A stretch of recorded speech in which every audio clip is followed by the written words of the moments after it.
Is everybody else? Hello, Francis. How are you? All right, how's you? Good. Excellent. Excellent. Right. All we need now is a speaker. Yeah, that will help, won't it? Yeah, well, I'm sure you could you could fill in. Stalin's library. I can rant about Stalin like the best of them, but I can't. But what he did in his spare time is entirely another matter. Yeah. Yeah. Anyway, I'll mute and sort out a cup of tea. And so since I'm in the meeting, I'm not going to be relegated to YouTube. That's another thing. Pardon? I said, since I'm here, I'm not going to be relegated to YouTube. That's amazing. No, I suspect we'll be all right. We've had 180 people register, and if we get 50%, that should just take us up near to the 100. But there's already 8 people on YouTube, so that'll. Well, some people A, prefer it, and B, if you've got a bad internet connection, it works better, frankly. I mean, certainly we found in Caribbean Labour Solidarity that a lot of people in the Caribbean find it a lot easier. They get a better performance than, now there's our speaker. Hi, Jeff. Welcome, Jeff.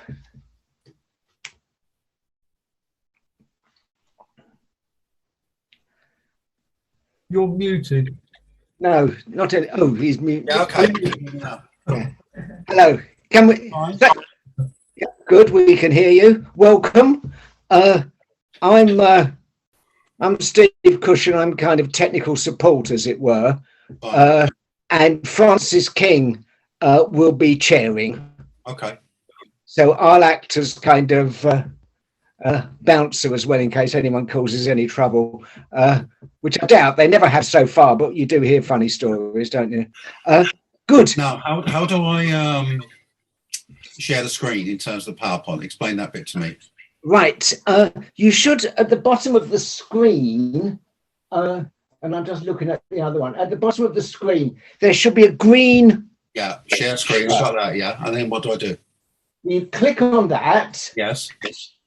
And, and you should have a choice of, have you got your, if you load your PowerPoint behind, right. So we've got your Zoom thing now. If you start your PowerPoint. Hang on. What have I done here? Right, go to the top. Yeah. Under options. Oh, hang on. So, yes. And it should say something like. Hang on, stop share. Okay, so I'm back in. Okay, so I should launch my PowerPoint. Is that what you're saying? Start your PowerPoint. Yes. Okay, so I'm going to start as a slideshow, yeah? Yep. Okay, fine. Now. And then if you share screen again, one of the options it should give you is to see the your PowerPoint. Okay. You're echoing as well, Jeff, for some reason. Yeah, okay. Okay, right. so how is that appearing on the screen? Now we can see it. That's fine. Is it full picture on the screen? Yes. No. It's just we can see all of the little squares down the edge. Yes. Can you see the whole thing now? That's fine. So that's on the slideshow. Okay. So I just go back. So I just stop share and I come back up. Yes. Yes. Right? And when I want to share, I just click on this. Yes. Yes. Go into it. Okay. It's a picture. Yep. And here we are, and we can see. I just go forward like this. Blah, blah. Yep. Here it goes. Bang, bang, bang. Yeah. Okay. I kind of think that, I'm going to be like, what people are going to be staring at is my PowerPoint slides and hearing my voice. Yeah. Mainly. Is that okay? Yeah. Well, yes. Francis? Yeah. Yeah. It's okay. So that's not a problem. Because I was thinking about like switching back and forward a bit. Yes. But if I like, okay. Can I say, perhaps the least that you do, perhaps if you don't do that, yeah. that will, because otherwise you're trying to do 2 things at once. And I know from personal experience that you can get a bit It can go wrong, it will. and click the wrong thing. Okay, so I'll start off like this, right? And then I'll flick into my PowerPoint presentation and I'll talk people through it. And then at the end, I'll come on like full face and remain here for questions. So is that okay? It's just that, you know, people are going to be looking at PowerPoint slides and listening to my voice for 45 minutes, maybe more, that kind of time, yeah? Is that okay? Yeah. Do please remain here for questions. People might have. Sorry? I said, do please remain here for questions because people might have some. Yeah. I'm happy to. How long are we planning to go on? Normally, the meetings last for about an hour and a half max, unless people are really sort of getting into A 90-minute thing, yeah, but it could stretch to 2 hours. It doesn't usually. I don't know how long I'm going to speak for. At least 45 minutes, maximum an hour, but that'll be absolute tops. That's Is that okay? Yeah, that's fine. We normally sort of, you know. I mean, I've got a lot to say. You know what I mean? There's a book. I imagine you won't be the only one here. Yeah. Okay, but it's my show. It's my book. It's my presentation. Yeah. Well, you've got one more. This is Michael. Right. So, Jeff, you do echoing slightly. I don't know whether your microphone is in relation to your speakers. Yeah. Oh. What do you want? Is there a problem with the mic? A bit of feedback.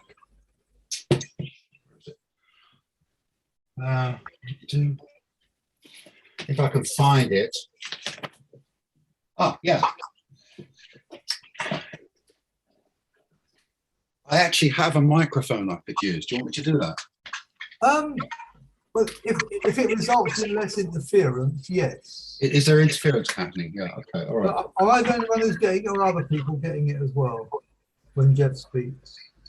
Let's just try this, yeah? Give me a second though to get it sorted.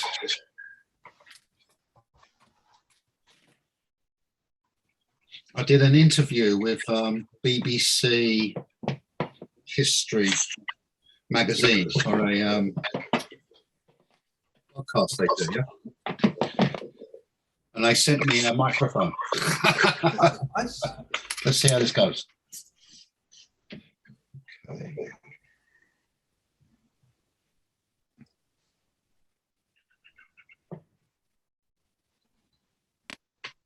What?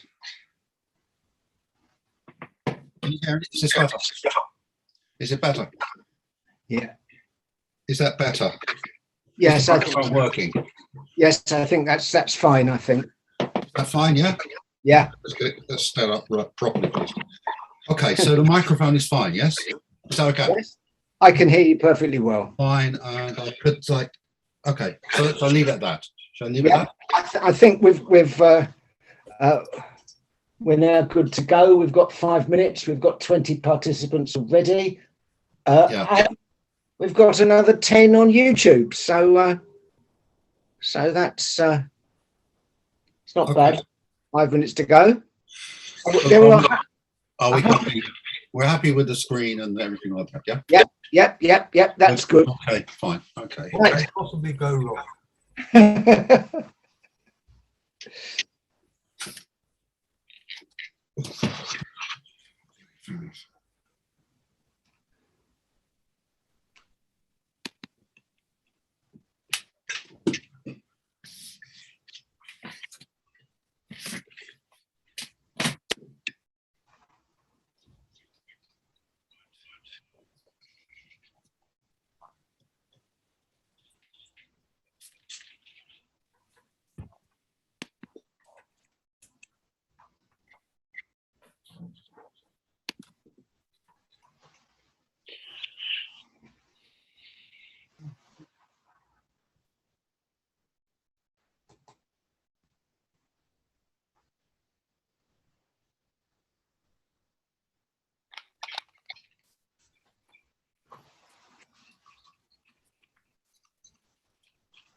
I'm just flicking through the names of people who've logged in, just to make sure that maybe I need to be careful about some of the things I say.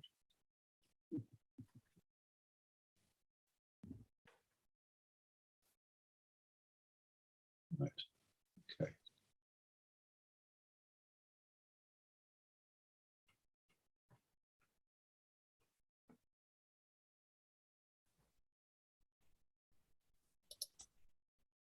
The tradition is that the more diverse and possibly awkward the audience, the less careful you should be about what you say. That's for fun.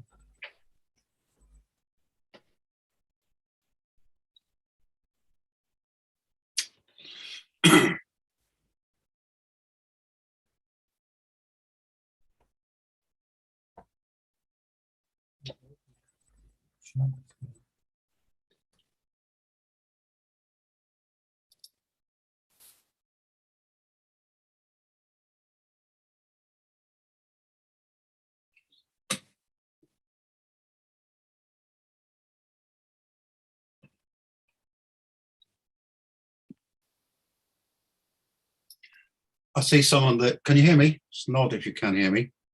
Can you hear me? Okay, I see someone that texted that the book had been reviewed in the Spectator today, which is true. There's also going to be an even better review, I think, in the Financial Times on Saturday. Although if you're a subscriber to the DFT, you can see the review online as well. The Spectator view was good as well, but the DFT one is very good. Much to my surprise.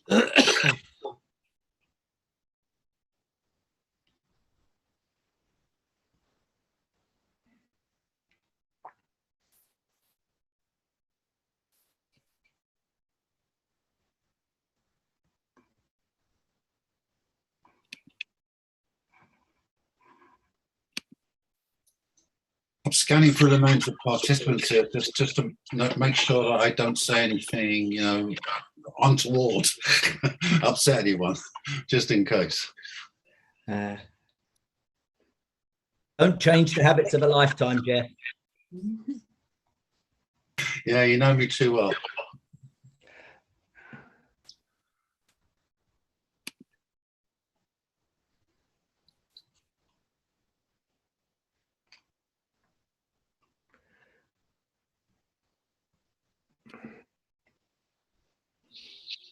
Right. Just to say that I'm going to start recording this. Would that be all right, Jeff, if I record this? Yeah, that's fine. Good. Okay, and that's so that everyone who's here knows that it's being recorded. And if for any reason you don't wish to be publicly identified, you can change your name, and you don't have to say anything. But that's entirely up to you if you either value your privacy or if you're watching us from Colombia, where it might be dangerous to express such an opinion. Anyway, so I'm going to start recording now.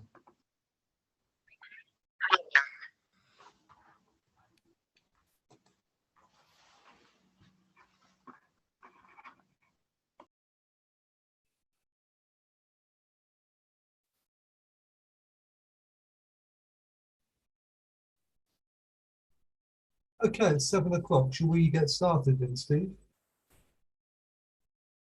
Yep, off you go.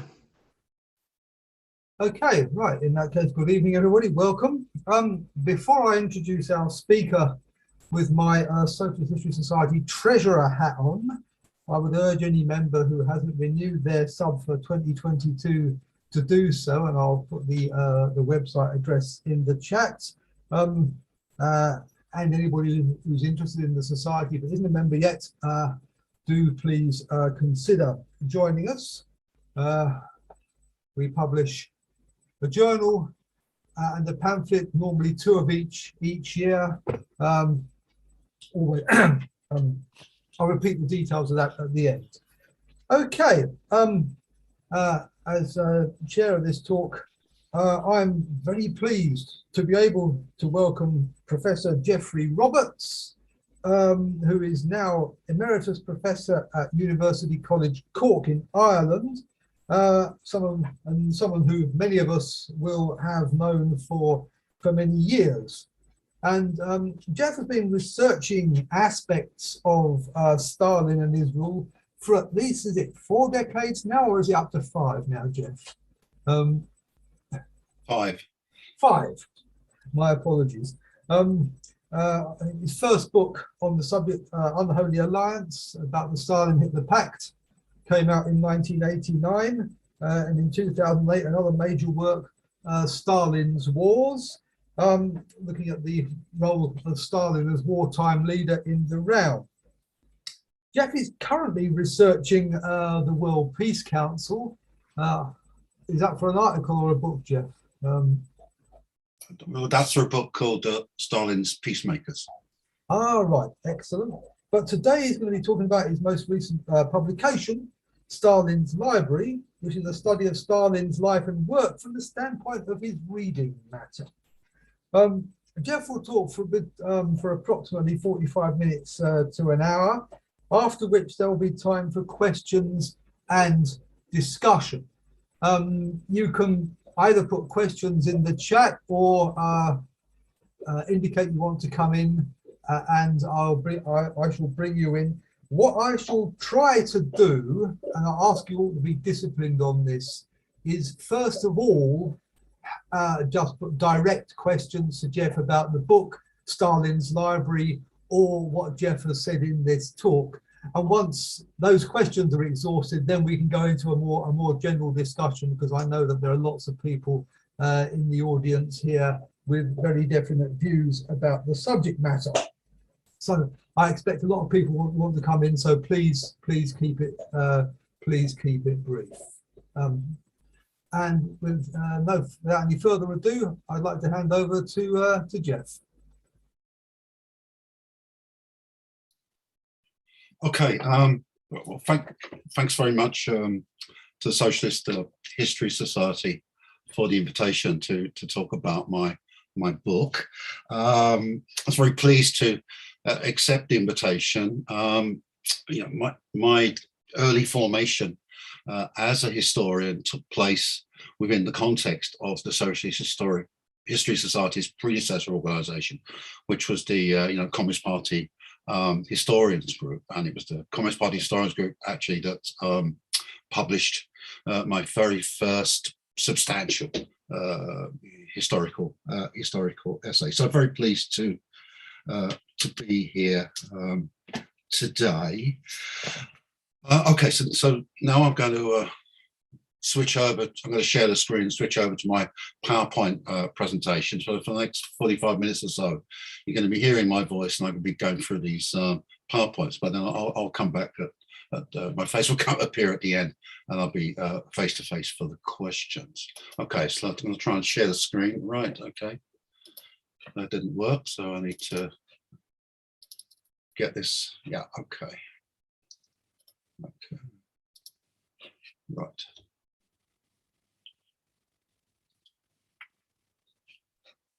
Let me just get this going and then we're fine. Right, share screen. Okay. Right, okay, so the book is published next week. That's the front cover of the book. And what I have to say falls under these 4 headings. First, I'm going to talk about the book in the sense of explaining how and why I came to write this particular book and why it came out the way in which it did. Second, I'm going to talk about Stalin as an intellectual. And then thirdly, I'm going to talk about Stalin's library, or rather the history of Stalin's library. So the history of the library itself. And then fourthly, about Stalin's pametki. Pametki is the Russian word for words and markings that people make, including in books of course. The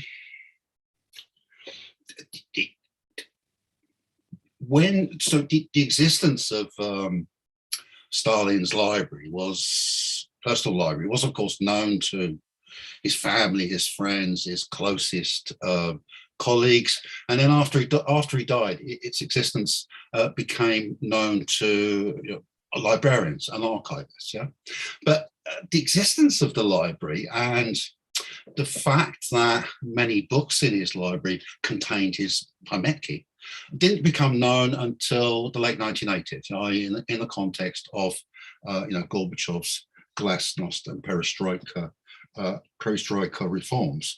When the existence of the library became a lot of tension naturally focused on the fact that, okay, he had all these books, he had this large personal library, in my estimate, 25,000 books or so, books, pamphlets, and periodicals, but that actually several hundred of these items he'd actually written. He'd made marks, he'd written words in, sentences, comments, and so on. Yeah. So there was obviously a huge interest in that fact, and of what that might actually tell us about Stalin in his most private moments. Now, the fact that Stalin had this personal library, and the fact that he wrote his book, there were these pametki, wouldn't have been such okay, for kind of Western readers, outsiders, it was a kind of bit of a revelation. Yeah, not a huge surprise, but still a revelation. It wouldn't have been so much of a revelation to Soviet audiences, or at least Soviet audiences in the know. Okay, so people didn't know about Stalin's library, they didn't know about his pametki. But what they did know about, they knew about Lenin's personal library. They knew that Lenin had a huge personal library as well. How did they know that? Well, because in 1961, a catalogue of Lenin's personal library was published, nearly 9,000 books. When Lenin died in 1924, there was nearly 9,000 books in that library. There was this catalogue published, and included in this catalogue was a number of examples of Lenin's pametki. And then subsequent to that, there was a particular Soviet kind of archivist, historian, librarian called Sharapov, who actually wrote a number of books and articles examining Lenin's pametki. So the idea that Stalin had a library and there were these pametki, it's interesting material. It wouldn't have seemed as exotic or strange or whatever, unusual for a Soviet audience. Okay, so yeah, my book. Okay, so you can see on the screen there the contents of my book, and at this stage, if I was addressing a live audience, in the sense of a face-to-face audience, I would have paused and I'd have said to the audience, does this contents list surprise you? Right? Is it, Stalin's library, Dictator in the books, would this be a kind of contents list you'd expect to see? And hopefully a member of the audience would have said, no, it's not. And then my response would have been, actually, it's not what I expected. I didn't expect to write this kind of book with this contents list. It was unexpected to me. Okay, and I want to unpack that and explain why that was the case and why I came to write this particular book. Okay, so first thing is, what was it that attracted me to the idea of writing a book about Stalin's personal library, Stalin's library? Okay, first and foremost, it was the nature of the source, right? The source we're talking about, Stalin's markings in his personal library books, it's a unique source. It's different from all other confidential sources about Stalin. Okay, so we have like thousands upon thousands of documents now available, which are revealing about Stalin in confidential private situations, conversations, his editing of various documents, all kinds of different sorts of personal information or about Stalin's personal kind of like dealings with this material and in these different contexts. Yeah, but it's really only in the library that you find Stalin at his most private, his most intimate, and his most spontaneous. I mean, one way of thinking about the library is to think of it, and I know this is a kind of cliche, as a window into Stalin's most intimate thinking. Yeah, think of it that way. But that's not actually quite right.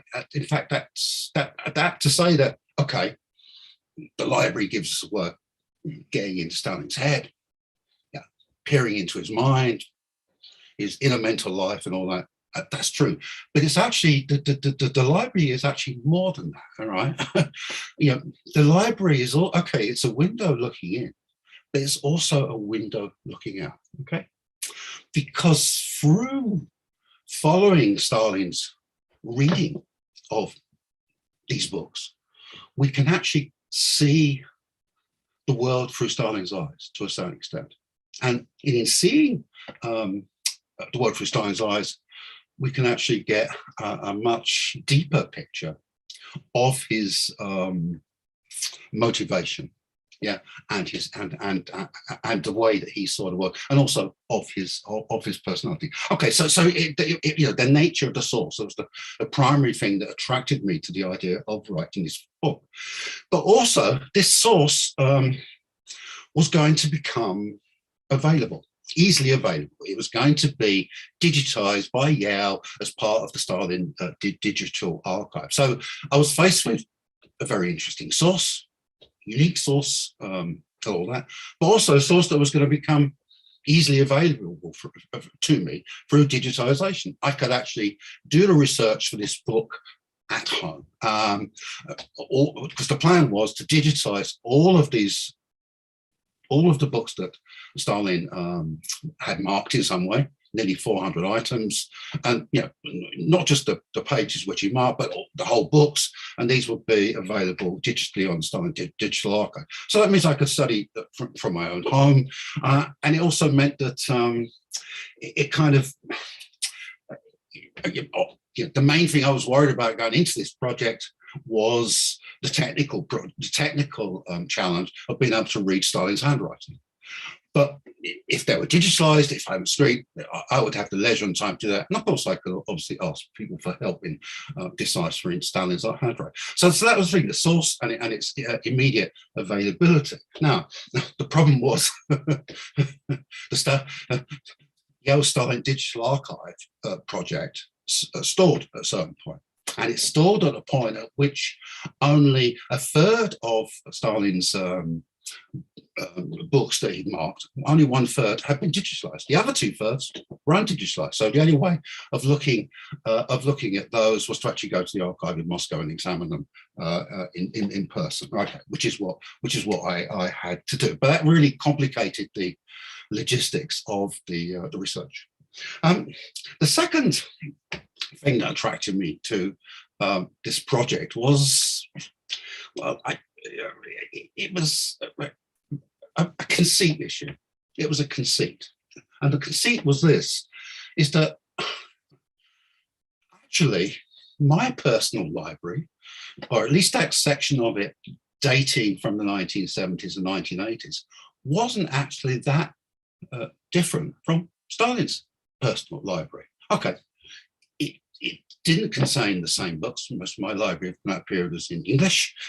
Stalin's is nearly all in Russian, but it contains similar books. It was all similar. The things that Stalin was interested, and he collected books about, and he read about all this Marxist stuff: dialectics, labor theory of value, socialist economics, historical materialism, class struggle, the history of revolutionary movements. those are the things that I was interested in the 1970s and 1980s. So I was kind of like familiar with quite a lot of Stalin's reading matter. I mean, not the exact items, but the topics that they cover. So you know, the conceit was, I was like, I wouldn't say uniquely placed, because there's, you know, other people like me out there, including some who are, you know, watching this are tuned into this presentation. But you know, I thought I had a kind of skill set, background, knowledge, experience, which equipped me to be able to sort of take on this project. Okay, so the conceit factor, and then the third thing that attracted me to this project was that I wanted to write a wide-ranging book about Stalin, but I didn't want to write a biography of Stalin. I didn't want to write a biography of Stalin because there were already lots of biographies of Stalin, and more were in the pipeline. If I was going to write a biography of Stalin, I knew that it would take me 10 years, and I'd have to, you know, read all those boring speeches of Stalin, go through all his works. I would have to work my way through thousands upon thousands of files in his Lichny font, in his personal file series. I would have to read all that literature about Stalin and Stalin. A huge kind of task. Now, having spent, you know, years and years of my life devoted, you know, to studying Stalin already, I didn't want to spend another decade doing the same thing. So I thought, the project appealed to me because it was focused. It meant that I could go in whatever directions I wanted to go in, and I thought this is a 2 or 3 year project, maybe 4 years. So that's why I thought a much more short-term project than a biography. So that was my thinking. That was my thinking approximately 10 years ago, actually. And guess what? In order to write this book, I had to do all the things that I didn't want to do because I didn't want to write a full-scale biography of Stalin. All the stuff I just mentioned, I had to do. I had to take on that research task, because that was the only way I was able to write this book. Okay, so this is a project that started a decade ago, basically. And it took a long time. Okay, it took a long time because of the problem I mentioned earlier, the digitalization limits and that kind of the logistics of actually accessing and going through all these books in the archives in Moscow. And it also took a long time because there was an enormous amount of research involved, a lot more research than I imagined when I started off. But those weren't the only reason. In fact, they perhaps weren't the main reason. The main reason why it took me so long, why there was this delay, a 10-year delay. I mean, you know, I delivered the book to the publisher 8 years behind the actual the contracted deadline. 8 years. I was 8 years late with this book. The main reason for it took so long and delay was because, yeah, I didn't know how to write the book. I didn't know how to write it. Now, I've written a lot of books. My experience of writing books is that you don't actually know that you're going to be able to write the book until you actually do it, or until you really get into it, right? And for years and years, I wasn't sure that I could write this book. I wasn't sure. I wasn't certain. There was a doubt in my mind, as well as that I could actually pull off this project. But what happened was that I had a breakthrough, a shift in my kind of like thinking about the book, which led to me to be able to write it. And the breakthrough was this, or there were several breakthroughs, but the most important breakthrough was the first one. And the breakthrough was this, is that my book wasn't just about the books in Stalin's library and the annotations he made in those books. It was also about the history of the library itself. Okay, so what happened was, and we're talking about summer early autumn of 2019, I wrote a chapter on the history of Stalin's library. And that's the chapter 4 you can see on screen there, Life and Fate of a Dictator's Library. That is my chapter on the history of the library. And once I'd written that chapter, I knew that I could write the rest of the book. I knew that I could do it. And in fact, I wrote an excited email to the publisher, my editor at Yale, saying, I can do this. I'm going to do this. And in fact, I said, Laura, let's set our publication date. We'll publish this book for absolute certainty in 2023, March 2023, on the 70th anniversary of Stalin's death. Okay, that's when we'll publish this book, right? Okay. Well, as you may note, the book is coming out a year early. And the reason for that is the case, okay, part is because having written that first chapter, chapter 4, it went a lot better, a lot quicker than I thought it would be. Still great. But then of course the other thing, remember the date, autumn 2019, this was just before the pandemic. This was just before lockdown. So I found myself, as we all did in early 2020, in lockdown, trapped. I couldn't leave the country, could hardly leave the house.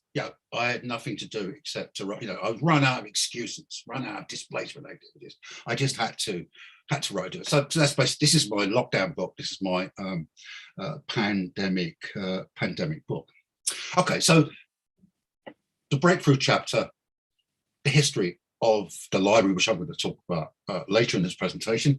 The second breakthrough was that the book wasn't just about the books in the library and the history of the library. It was more generally about Stalin and books. Yeah, the books that he wrote himself, or not the actual books, but his collected works, right? Biographies, official Soviet biographies of Stalin that Stalin had a hand in. And also the books that he edited. Okay, so the second chapter that I wrote was chapter 2, the search for the Stalin biography of Stalin. And that was about two things. It's about official Soviet biographies of Stalin, his short biography, the Ussr biography, and that kind of thing, and other biographical related things in the Soviet context, but also the process by which his collected works were produced and Stalin's role in that process. So Stalin and books more generally. Also about Stalin as editor, and you see that chapter 7 there, editor-in-chief, that's about Stalin as editor. That chapter I didn't write until a bit later, towards the end of the process, but I wasn't worried about that chapter because there was I knew that there was some really good material out there on Stalin as an editor, which I would be able to make use of, particularly, of course, David Brandenburg's book about Stalin's master narrative. His book about, not just his book, but his Russian golfer's book about the process through which the short course history of the CPSU was produced, and Stalin's central role. Stalin is the key author of that text. So I knew there was other stuff as well. I knew there was stuff out there I could use. So I was never worried about, and I had some ideas of my own, particular bits of editing and stuff like that, which are in the book. So I was never worried about that chapter. Okay, so it's about history of Stalin's library. It's about Stalin and books generally. Okay, and then the third thing was I realized that the book, to work, the book needed to have a biographical and chronological arc. Yeah, from the beginning of Stalin's life as a reader through to his death in 1953. Okay, that meant that I needed to write a chapter about the young Stalin. And that's chapter 3 there, you can see it, Reading, Writing and Revolution. That is my young Stalin chapter. Now, in relation to to that chapter, I had a real stroke of luck. And the stroke of luck was this, is that I met in 2019, mid 2019. Yeah, I think it was 2019. Yes, it was.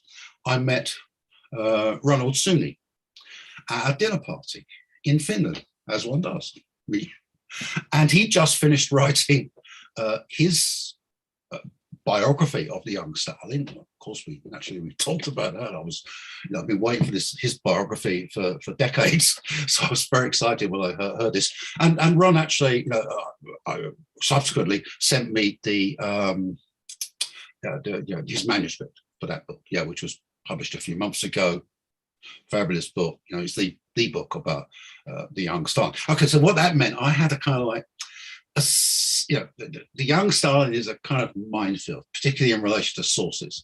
But so I had a solid kind of framework for me to actually look at the young Stalin's political and intellectual formation, obviously focusing on the particular things that interested me. Now, that chapter isn't just a summary of Sunni, by the way. I did my own research as well. In fact, I picked up on a couple of things that he missed, at least two things, maybe three.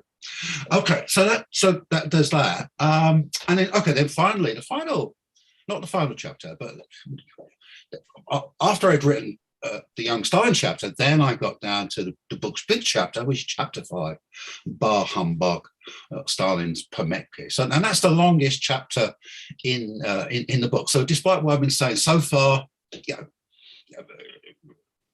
out of the book's 90,000 words of main text, 40,000 are actually devoted to the Pametki. And the Pametki issues and Stalin's marks come up in all kinds of other parts of the book as well. So, it is,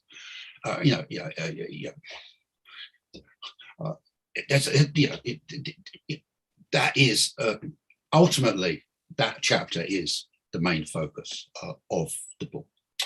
And I'll talk about that later. I'll show some examples of Stalin's Pametki on the screen.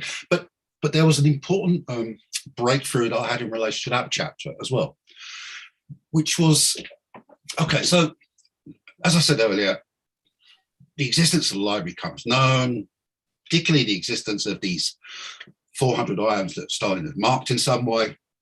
Big excitements to people want to know what he was writing in these books.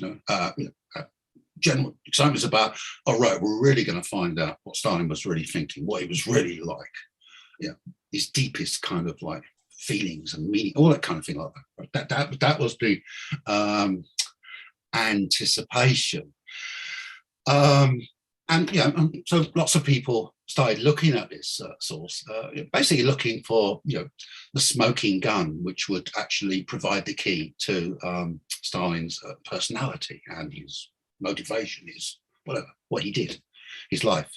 They're probably looking for smoking guns. If you go looking for them, you're going to find them, basically. And lots of people did find what they thought to be a smoking gun in Stalin's library books, what he'd written or whatever. That wasn't my experience. My experience was, actually, so what? To be honest, absolutely honest, I didn't really come across anything that was surprising or unexpected in terms of what Stalin actually wrote in his books. Nothing really, lots of interesting things, intriguing things, but nothing kind of like revelatory, nothing I wouldn't have expected to find. You won't find it in these kind of like remarks, you won't find anything about Stalin's thinking that you couldn't have actually found and deduced from his speeches and what he'd published and what he'd said in other contexts. So I didn't find any secrets in Stalin's Pametki. And the other good thing about Stalin's Pametki is that mostly they don't consist of words. This Russian word Pametki, it refers to words and markings. That's why it's such a great word. I loved it. I love this word. And most of Stalin's Pametki weren't words. It was like lines, underlinings, sidelinings. And when there were words, they were usually one word. I'll show you some examples of that later. Or if there were more than one word, mostly it consists of Stalin repeating a heading that he'd found in the text. There's a kind of aid memoir to his reading reading of book. So this was my other great breakthrough in terms of why is that actually Stalin's markings, like the non-verbal markings, were actually as important, if not more important, than the Pametki that consisted of words, of actual annotation, right? So a lot of my analysis of Stalin's Pametki consists of Stalin's underlinings and that kind of thing, and I'll show some examples of that later. And here's the thing about Stalin's Pametki. If you're a sort of person like me who marks his books, mostly underlines things, puts lines in the margin, writes the odd word, that kind of thing. If you do that kind of thing, I can tell you now that Stalin's markings are exactly the same as yours. You say to Jeff, what's the most surprising thing you found doing this piece of research? The most surprising thing I found was how alike me and Stalin were in terms of the way we marked our books. And it's the way Stalin marks his book is the way that most people mark their books, if they mark them at all. So usually. Okay, right.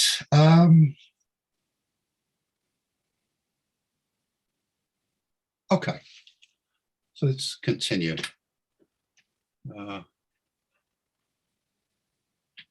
Right. Okay, so what you can see on screen there is my favorite cult painting of Stalin, Comrade Stalin with Mother. It's called by a Georgian artist called Kutaladze, I think that's how you pronounce it. Dates from 1930, and as you can see, it's an image of Stalin the studious, Stalin reading, Stalin studying, and it seems to be that that image captures not just the essence of the young Stalin, it captures the essence of the mature Stalin as well. And this essence was Stalin was an intellectual. He was an intellectual. Stalin loved reading. He loved books. He loved ideas. He had a thirst for knowledge. He was a lifelong learner and self-improver. He was a serious and engaged reader. And I don't want to get into any kind of definitions of how you define what an intellectual is, but by any definition, Stalin was an intellectual. He was an intellectual all his life from an early age. Okay, so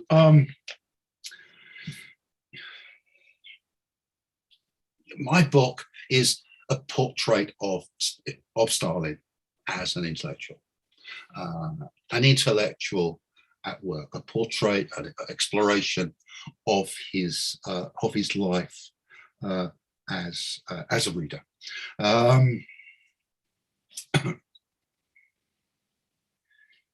Yeah. Okay, so Stalin the intellectual. It's about Stalin the intellectual. So an exploration of Stalin's life as an intellectual, and also, in effect, it's a biography of Stalin told through an account of his life as a reader and his life as an intellectual. In effect, this book is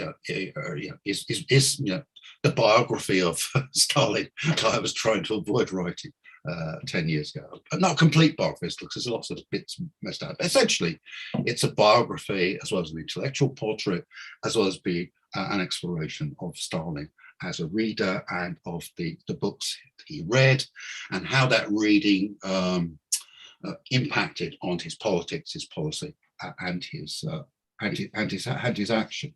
Now, okay, so Stalin as an intellectual, Stalin as a reader, that's what the book is all about. But to tell that story is not in any way to deny that Stalin was a brutal dictator who was responsible for the lives, the death of millions of people, who presided over mass repression and mass terror. It's not, to say that Stalin was an intellectual, that I would say he was an idealist, he was a utopian, is not to actually deny that he was also a ruthless dictator. The very first, in the book here, the very first line in my book is, this book explores the intellectual and biography of one of history's, slip there, bloodiest dictators. And the book is full of evidence of Stalin and Soviet repression. There's a whole chapter, a whole section, which is headed Stalin's Terror. And it's a chapter about how Stalin initiated and orchestrated the Great Terror of the 1930s. So you read this book, you will certainly come away with a good impression of Stalin in a number of respects, but it wasn't my intention to gloss over this whole question of his dictatorship. In fact, okay, look, the thing that everyone wants to, the question that everyone wants to answer about Stalin, and it was the question I wanted to answer, and indeed, in a way, it was the question that led me to write this book. Yes, because I wasn't quite, okay, I'd done stuff about Stalin before, written a lot about Stalin, but I wasn't kind of satisfied with what I'd wrote, and I particularly wasn't satisfied by what I'd written about the terror. My explanation for the terror. So it's the question everyone wants to know about Stalin. How could he do that stuff? How could he preside over?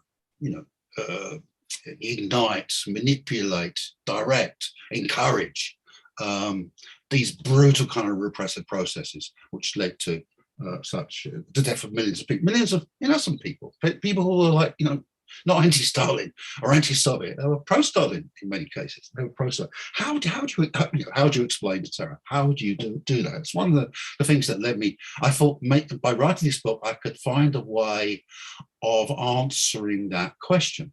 Okay, and I did find a way of answering that question, but it wasn't the answer that I expected to find, because the answer I came up with was basically this: is that Stalin was able to do all that bad stuff, not in spite of the fact that he was an intellectual, but precisely because he was an intellectual. It's the intellectuality of Stalin that explains the repression and terror of Stalin. That's one of my fundamental arguments in the book. And there are two aspects of that. One aspect is that, as an intellectual, he could rationalize, he could abstract, he could turn killing people into an idea or a set of categories, which certainly, at least during the 1930s, he had those personal contact. So the idea, intellectuals are very well equipped to abstract themselves, protect themselves, insulate themselves from the brutality of their actions or of the consequences of actions. But the other side of it, there's another aspect of it, and this is what I learned from studying his library books, from this project, was that Stalin was a feeling intellectual. Stalin's intellectuality was emotionally charged. It was because Stalin felt so strongly about ideas, about the ideas that he was committed to, and about his cause. The feeling that he invested in, that's what made it possible for him to do all this bad stuff. That's my argument in the book. And I try, it's not an argument, I try to actually demonstrate this in the book. So, the nature of Stalin's intellectuality, the emotional base of it, as well as the rational base of it, as the key to actually understand and explaining the terror and Stalin's role in it. Okay, so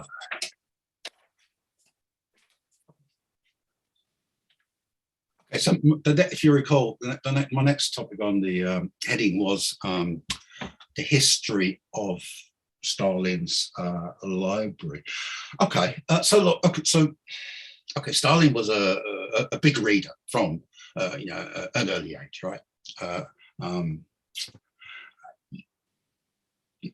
He was an intellectual from an early age. The movement that he joined was led by intellectuals. The Bolshevik party's whole ethos was towards intellectual leadership of the masses in a project of enlightenment and socialism and modernization.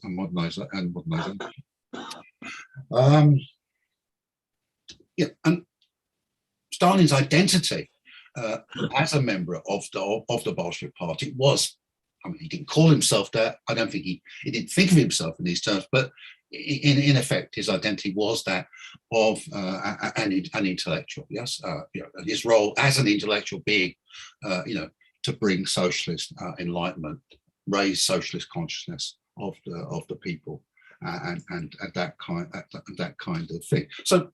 Naturally, what goes with that territory, and of course the Bolsheviks, of course, were, as a movement, as a party, and particularly its leader, of course, valorized theory, valorized fundamental philosophical issues, fundamental thinking. So what goes with that territory, obviously, is that you read a lot. You read a lot of books, you read a lot of stuff. Stalin's life as a young revolutionary was primarily the life of a reader. That's what he did, most of the time. When he wasn't attending meetings or involved in political agitation of one kind or another, he was reading. That's what he was doing. That was particularly the case when he was in prison, or when he was spending long periods in exile. That is what that's what it was. Stalin, the reading that defined the young Stalin primarily. But because of the nature of his life as an underground revolutionary in a legal movement, moving around a lot, getting arrested, all that kind of thing. He read a lot, but he didn't collect books. He wasn't able to collect books, at least not on any kind of permanent basis. So it's only after the revolution, after the Civil War, in fact, I think, mostly after Civil War, that Stalin begins to collect books, begins to build a personal book collection. Now, Stalin wasn't the only one doing that. All the Bolshevik leaders, top Bolshevik leaders, were doing the same thing. They were all accumulating very big personal book collections, and they were doing it because, like Stalin, they were intellectuals, like Stalin was. So there was nothing unusual about this. And of course, their role model, particularly Stalin's role model, was Lenin. Lenin, of course, an intellectual with this huge personal book collection, and an intellectual who worked, as an official, as the leader, as the head of the government state, surrounded by books. So obvious point to be made about Lenin as Stalin's role model in terms of this building up of a big collection of books, and indeed Stalin himself worked surrounded by books as well. But there was something, or rather someone, that actually crystallized Stalin's personal book collection into Stalin's library. And this happens in the mid-1920s. That person is the person you can see on the screen there, Shushanika Manucharans. Okay, her diminutive was Shusha. So for ease of pronunciation, I'm going to refer to her as Shusha from now on. That's a photo dated from the 1960s, and it's on the back cover of the front cover of the book. You can see there, in Lenin's library, and it's her memoir of being Lenin's personal librarian in the early 1920s, right? Shusha, remember I mentioned earlier this catalogue of Lenin's personal library books, which was published in 1961? Well, Shusha was on the advisory council for that project. And I think it was that involvement that led her to write this memoir about her time as Lenin's librarian. What she didn't mention in that memoir was that she was also Stalin's librarian, or at least for a period. She was Stalin's librarian. And it was her kind of actions, I think, that crystallized Stalin's personal book collection into a personal library. And that crystallization was crucial to the survival of the library, or at least part of it. Because without what Shusha did in the 1920s, we wouldn't have an object of study. Okay, we might have the books containing Stalin's Pomeki, but what we wouldn't have all the other several thousand other books which also formed part of his collection. Okay, so how did this work? Okay, so I'm not sure whose idea it was, but either Stalin or possibly prompted by his wife, Nadezhda Elueva, who worked alongside Shushanika in Lenin's office. So it might have been Nadia who suggested to Stalin that he should ask Shusha to sort out his personal book collection. Okay, so Shusha's quite an interesting person in her own right. She's Armenian background. She attended a women's only university in St. Petersburg before the First World War. She got involved with a Bolshevik political activist who she married, and he got arrested and sent into exile. She joined him in exile, and they went and stayed with Gorky on the Isle of Capri.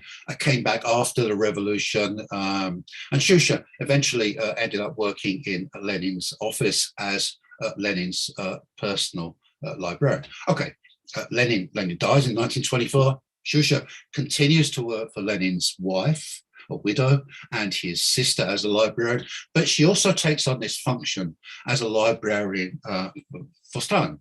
So what happens here is, and this is what I think happens, I don't have a complete documentary trial, is that Stalin asks Shusha to sort out his personal book collection, which by this time, which I don't know, I'm not sure exact number, but we're talking about more than 1,000 books, possibly up to 2,000 books. So he has a couple of thousand books, and he wants them sorted out by a professional, a librarian like Shusha.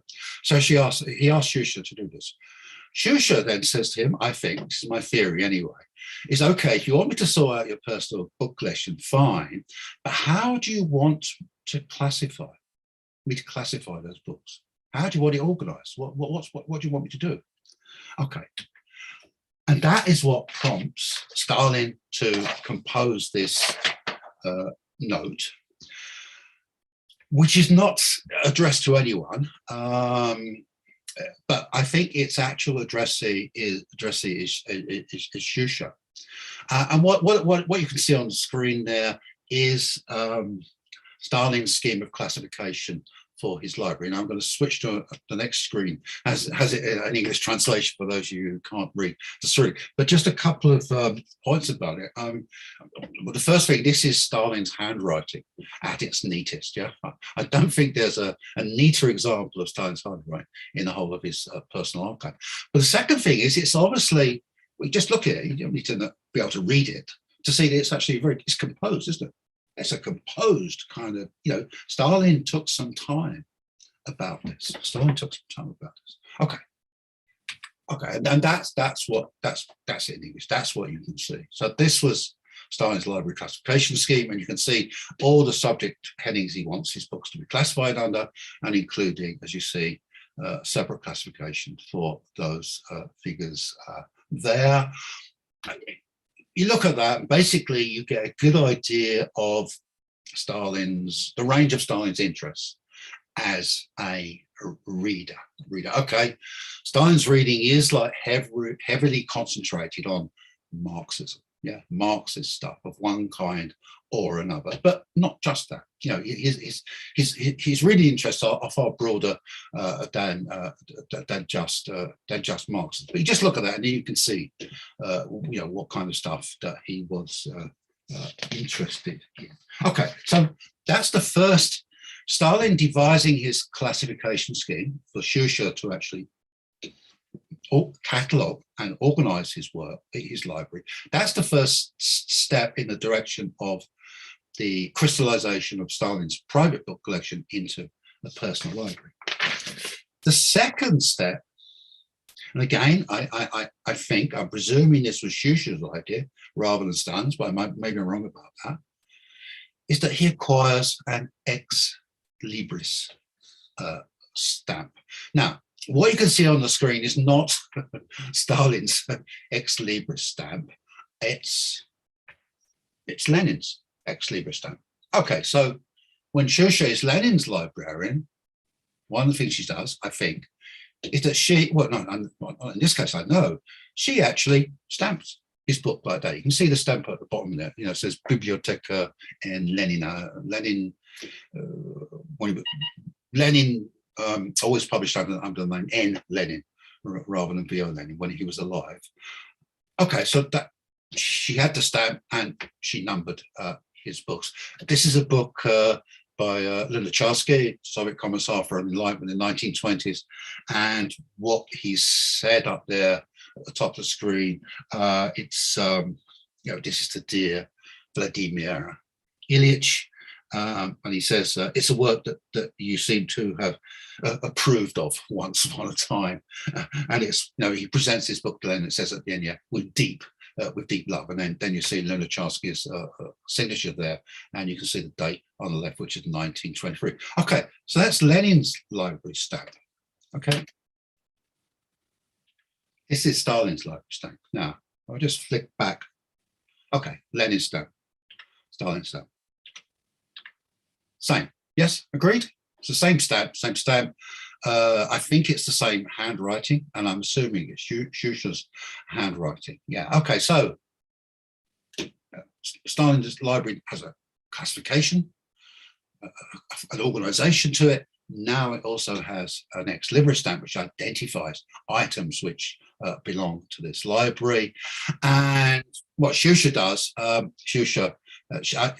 think that she is the one who numbers these, who stamps and numbers Stalin's existing book collection. This book, by the way, is a book by Bukharin. It's Revolutionary Theoretique.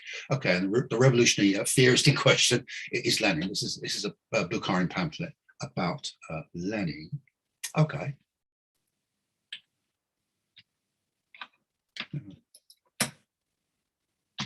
Oh. So I'm trying to get to the next screen. It seems to be working. What have I done? Ah, okay, yeah. Okay. Yeah, okay. So this is a book by I don't pronounce the name, but Kverin, okay. Lenin, I'll do it in English. Lenin, Conspiratorialism in October. It's about 1917, and it's to do with, the book is to do with polemics against Trotsky's account of 1917 in Lessons of October. That book's going to come up again later. Okay, you can see it has the stamp, and it has the number 1252. So mid-1920s, Stalin had at least that number of books, possibly more. Okay.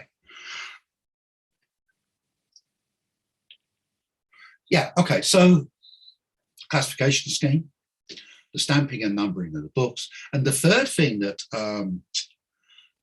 crystallizes Stalin's book collection into a personal library is that it acquires a physical center of gravity.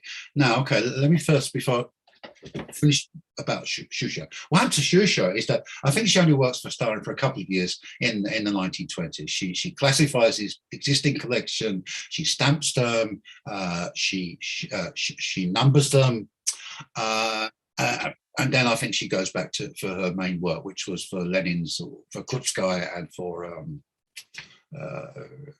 Lenin's sister Maria.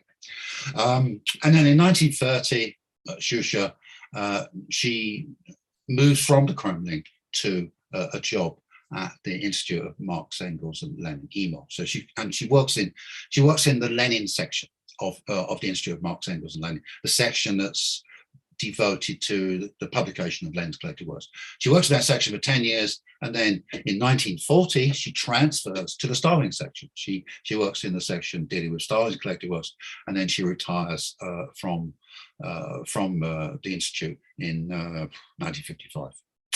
Okay, yeah, in the mid 1930s, the library acquires a further aspects of its identity in the form of Stalin's dacha. Mid 1930s, a new dacha is constructed for Stalin just outside Moscow, on the outskirts of Moscow, not actually very far outside Moscow, actually. And yeah, the centerpiece of this dacha is its library room. Okay, and you can see that's a photo of the library room. It's quite a big room, some big bookcases, they're very wide shelves, so you can stack a lot of books. But most of the books are kept in an adjoining building. Okay, so Stalin's personal book collection, where was it? It was to be found all over the place, wherever he lived and worked, just in his office, in various dachas, wherever he was. But when Stalin acquires his conceiver dacha in the mid 1930s, the library, what the phrase I'm using, acquires a physical kind of center of gravity. Because the thing about this dacha is this is where Stalin spends a lot of time from the mid 1930s onwards. Huge amount of time he spends at the dacha, and in fact, the dacha was where dacha, I'm sure you know, was where Stalin died in March 1953. And it was actually in his library room. I mean, what happens, or at least as far as my understanding, is that one night Stalin retired to his library room, as he often did, and he had a stroke. and then later on, the staff found him. So quite a kind of like poetic ending in a way. Okay, that's another shot from the dacha, and you can see the map. Stalin was also big on maps. I have a section on that in the book. Okay, so what happens to the library after Stalin's death? Okay, when Stalin dies, the plan is to turn the dacha into a Stalin museum. Okay, and I'm assuming, I don't know this for certain, but I'm assuming that part of the plan would have been to consolidate his personal library at this Stalin museum, because that is what happened to Lenin's personal book collection, the kind of Lenin museum residence of Gorky. So the plan was to do similar for Stalin, we'll have a Stalin museum at his dacha, including his personal library book collection. Okay, that doesn't happen. What happens is 20-party Congress, Khrushchev's denunciation of Stalin, and the Stalin Museum project was abandoned, and subsequent to that, decisions were taken to what's the word I'm looking for? To get rid of all his personal effects. Yes, to get rid of them, or not to give them away, to disperse them in various forms, including his library book. And that's what happens to Stalin's library after he dies. We're not sure how many books he had when he died, but my estimate is approximately 25,000, right? But the vast bulk of that collection was dispersed to other libraries, disappeared into other libraries. What was retained, well, was firstly those texts that Stalin had marked, the text with his pametki, but also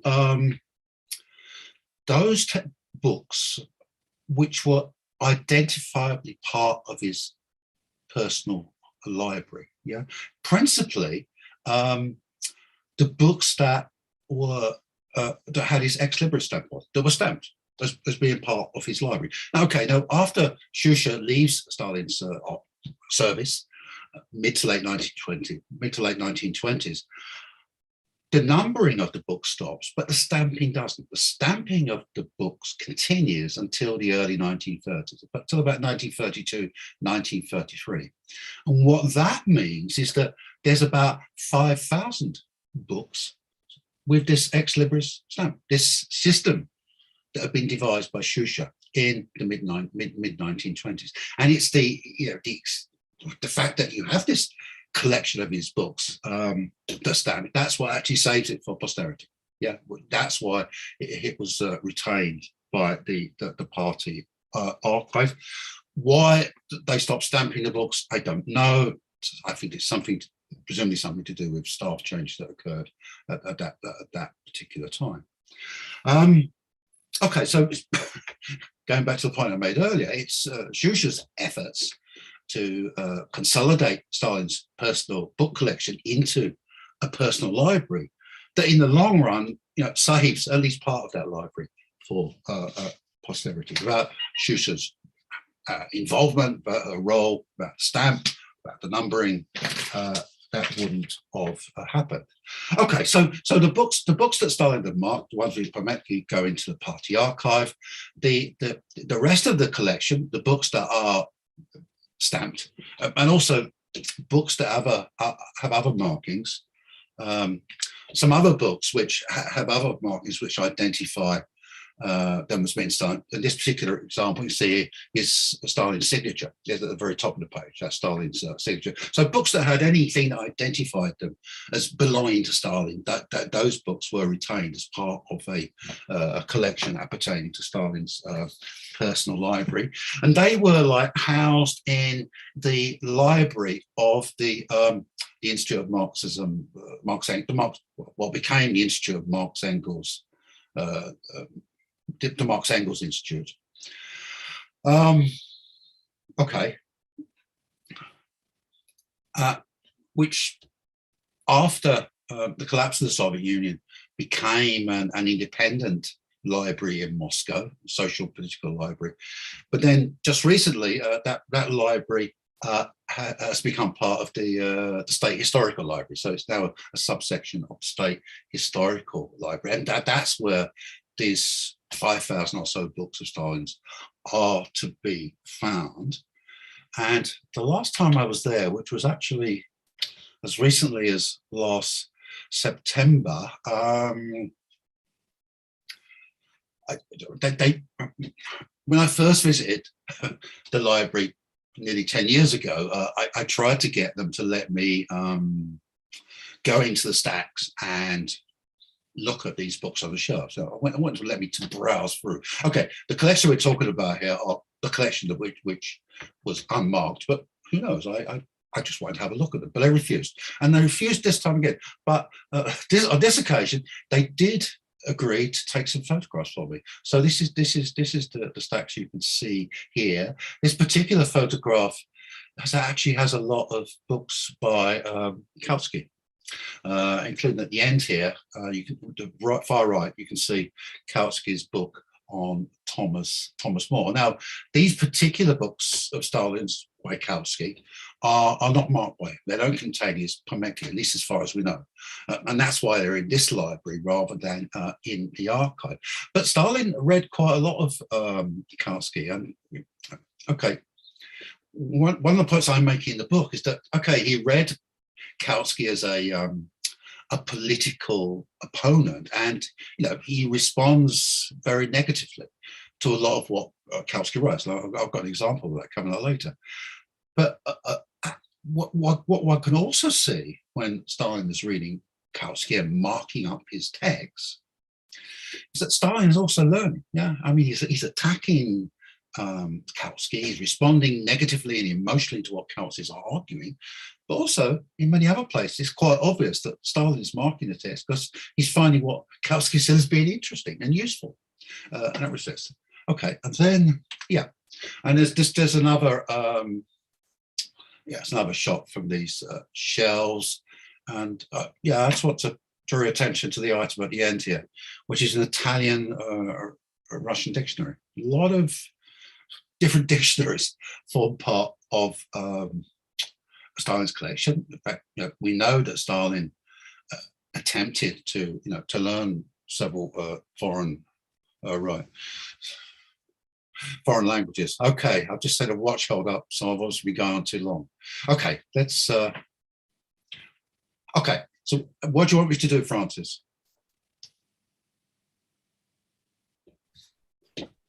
Oh yeah, well, please finish off, Jeff. But how long have I been speaking? Sorry, apologies.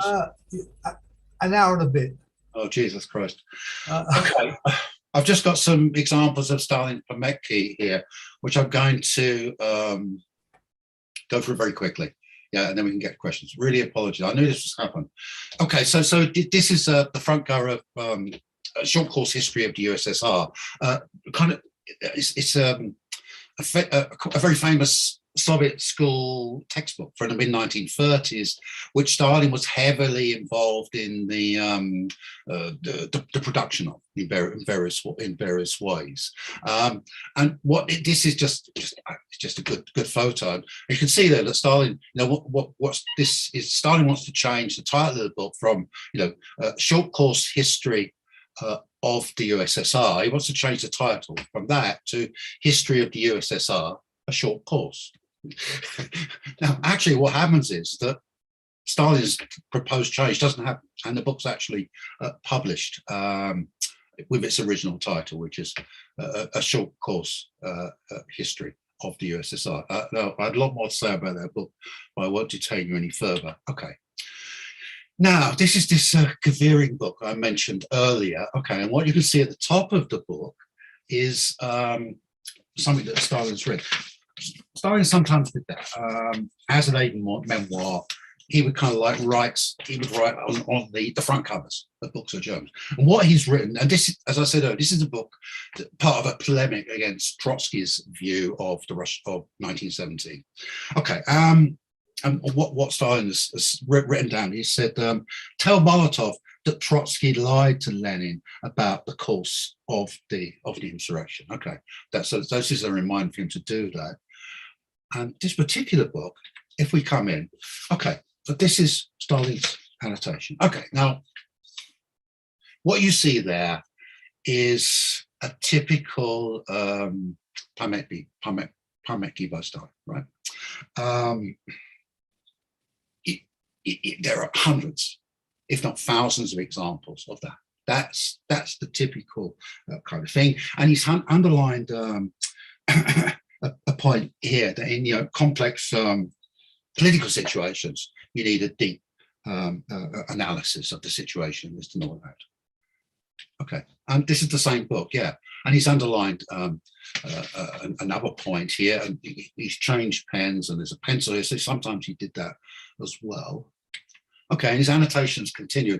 And yeah, okay, to go back to that, I think it's on the right hand side, I think that's a number 1, and then he's number 2. Stalin did this. He numbered points, all right?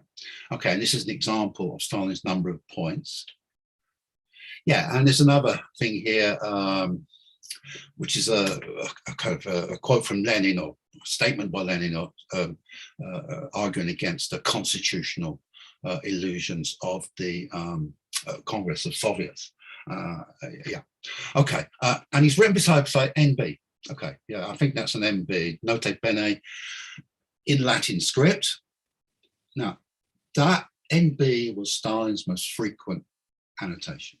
NB, NB, hundreds and hundreds of NBs scattered throughout his books, not just his books, also through Stalin's documents as well. So that's his most crucial annotation. Okay, and another annotation here. Okay, and this is an example, kind of rather extreme example of Stalin's numbering of points. And this is from Lenin, okay, and it's from his kind of pamphlet, polemic, one step forward, two steps back, and it's a polemic against Lenin's opponents within the Social Democratic Party. And what Stalin has like underlined and numbered here is Stalin's characterization of his opponents and the opposition to his position. And they're basically a series of kind of insults. Okay, and this annotation is from Lenin's collected works, published in the mid-1920s. So we can assume that that's when Stalin read this text and when he marked that text. Okay, and in the book, I don't particularly address this particular text, but I make the general point is that Stalin throughout his life was obsessed by the history of the revolutionary movement and its pre-revolutionary factional struggles and battles. He was absolutely insistent. But there was a very important point that I missed here. Maybe Francis, I can ask you a question here.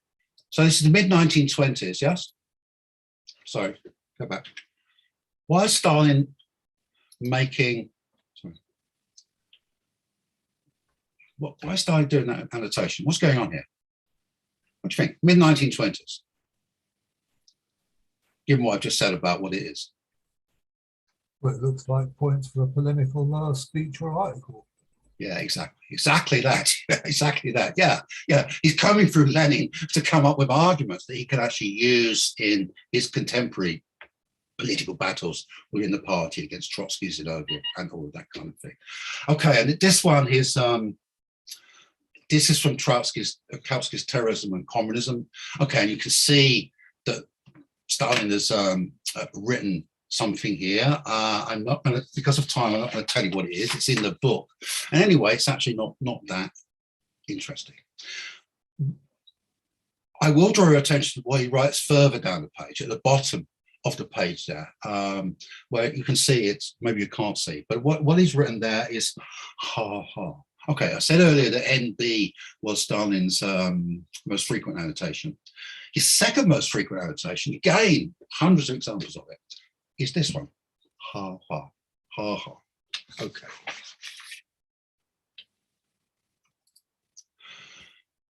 Okay, this is an annotation of a book about Russian military history.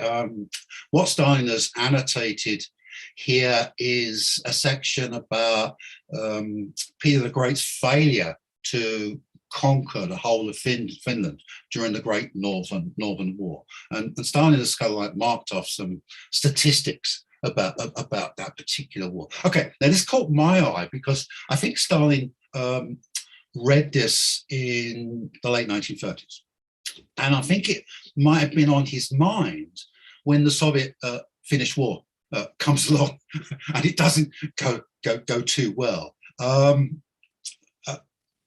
Okay, the Soviets win the Soviet-Finnish war, but it's not an easy war, and they suffer high casualties. And when they're in the the post-mortem of the war, up in the spring of 1940, there's a conference, military conference. Stalin's president. Stalin makes significant intervention in a discussion about what the lessons of the war were, what will actually happen.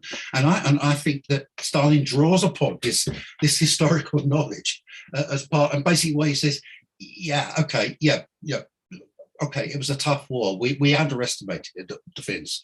We thought it was going to be an easy war. We weren't as modern and forward-looking as we weren't as well equipped as we could have been. But in the end, we won. Okay. Yeah, this is my favorite all-time Stalin annotation. Okay, and this is an annotation of an article in the journal Military Thought, dates from 1946, and at the bottom there you can see, okay, Stalin is responding to a point made by the author which is about the role of willpower and leadership in winning battles, right? That's the point the author is making. And Stalin's response to that point, well, he said two things. On the left-hand side, he said, not that. And on the right-hand side, he's written, the most important thing is knowledge of Marxism. That's what he's saying. So this is not, the most important thing is knowledge of Marxism. And, look, again, it's the point I'm making in the book. In the thousands upon thousands of pages that Stalin marked, there is not a single shred of evidence that he had any doubts about Marxism, about his Marxist belief. Nothing. Stalin's Marxism, on the basis of the evidence in the library, was completely authentic. Stalin had no doubts about that. And this is, I think, is a good illustration of Stalin's lifelong commitment to Marxism. This is what this is. This is from Stalin's editing of the short course history of the CPSU, and you can see here he's crossed out a whole section. What this section is, this is a section about Stalin. It's about Stalin's leadership and struggles in the Bolshevik organization in the Caucasus, right? And you can see Stalin has crossed out the whole section, and there are many, many pages, paragraphs where Stalin did the same. Basically, as far as the short history's treatment of the pre-revolutionary history of the party,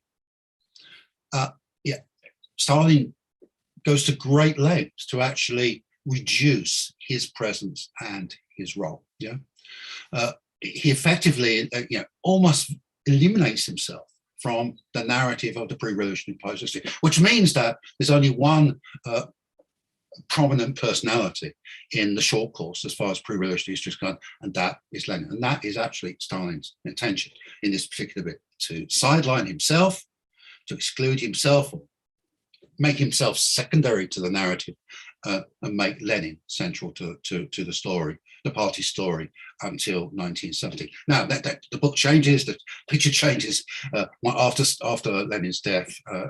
Then Stalin comes much more into the picture. Okay, and then final example of Stalin's Pametki. This is a document example. This is a summary of a discussion among economists about a new political economy textbook. And this is the discussion that leads up to Stalin's last major publication, which was Economic Problems of the USSR in 1952. Okay, and what Stalin's wrote at the top there is, this is the discussion about the character of economic laws under socialists. And so what Stalin's written at the top there is what economic laws. And then down the sideline there, well, you can see he's written various things. He's written several times, 3 times anyway. Nishto, not that. And he's also written ha ha, he as well. Okay, so that this is his response to that document. And again, it's a typical, perhaps graphic illustration of Stalin's Pametki. Okay, so I've got to the end of my presentation. I'm going to come to a very, very quick set of conclusions. Actually, I'm going to. Can I stop sharing the screen here? How do I do that? Yeah. Okay. Am I back on screen now? Fine. Look, apologies for the length of the presentation. Okay, so I'm going to come to give you a conclusion, some summary conclusions here. I don't really want to do that, because to use a terrible cliche, it's not where I end up in this book, that matters. It's how I get there. It's the journey, not the destination that actually counts. Okay, but since I've arrived at the end of this talk, I have to sort of give you some conclusion. Let me just give you just make 3 points. Firstly, what does my book show? It shows that firstly that Stalin was a serious intellectual and reader. No. To say he was a serious intellectual reader doesn't mean to say he was a great intellectual. I don't believe that's the case, but he certainly had his qualities as an intellectual. We can talk about those more if you want. Second thing, again, this is what I'd not learned from the library, but what the library confirms, is that Stalin's belief in Marxism, his commitment to Marxism was wholly authentic, yeah? No doubt about that whatsoever. And also my point, remember the point I made earlier, is that Stalin's commitment to Marxist ideas, ideology, was an emotionally charged commitment. Okay, and it's that emotional charge to it that makes it so powerful. Yeah, so powerful a motivator as far as Stalin's political action is concerns. Okay, the third conclusion is that it was books and reading that drew Stalin to the revolution, and it was his private reading that remained essential to his autonomy as a political actor. One of the things I try to show in the book is how what I call Stalin's extracurricular reading impacted on what he actually did. Yeah, the political strategies he pursued, the policies he tried to implement, his kind of vision about how Soviet socialism was going to develop in the long term. My argument is that Stalin's independent private life as a reader is essential to understanding the directions in which he goes. Okay, on that point, I'll finish. Thank you.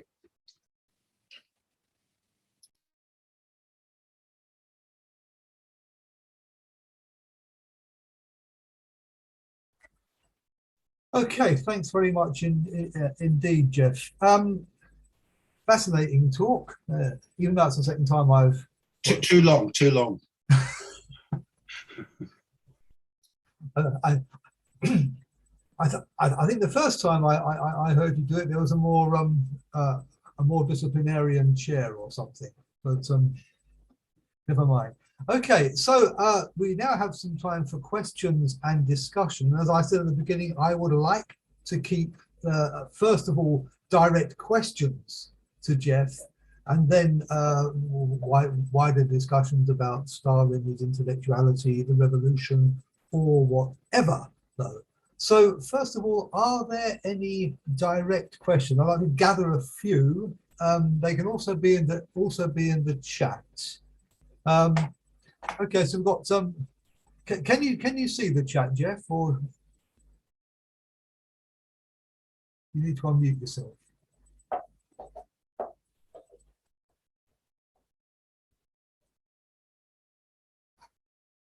Yes, I can see the chat. There's a lot of it, isn't there? Yeah, I'm happy to answer every single question. I can't do it tonight. I shall make a suggestion. If I don't answer the questions, just email me, right? Yeah, my email, g.roberts@ucc.ie. g.roberts@ucc.ie. You can track me down, the University College Corp, right? Email me and I'll email your reply to question. Very happy to do that. That's the least I can do, having droned on for more than an hour. Least I could do is actually I'll answer your questions. So there are some questions about the library itself here, Jeff. There's one here about what he actually read in the natural and biological sciences. Another one about why they wouldn't let you into the stacks, and from Alistair Green about what proportion of the library in effect was published or archival, and what proportion of that was journals rather than books. Okay, that's enough. That's enough. Okay, it's mostly books.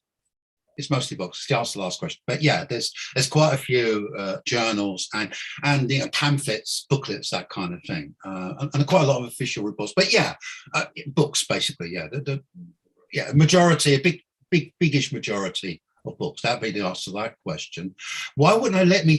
That was interesting. Yeah, and I only really discovered so I went there like 10 years ago into the library where the unmarked books are kept, and they wouldn't let me into them. And I thought they were just being the way these institutions tend to behave. It didn't surprise me in the least.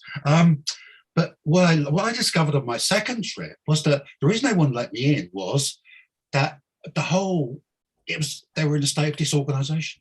they wouldn't let me go into the stacks, look at the collection, because it was in a state of complete disorganization. At least this is what I was told when I went there last September.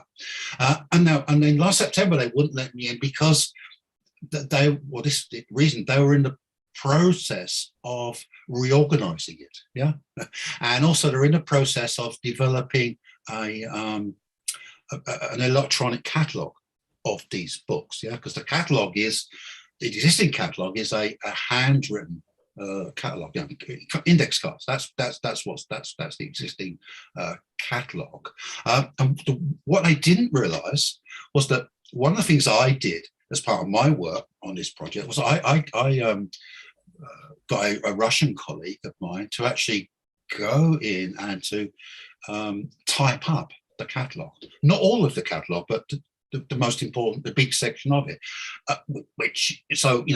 about 4,000 books, which is available on Stalin's digital archive, the L digital archive. So you can see that listing of books. And I also gave a copy to the library in Moscow, and they said they're going to make good use of it for. Okay, what was the first question about natural sciences? Yeah, well, was there much natural science stuff in his collection?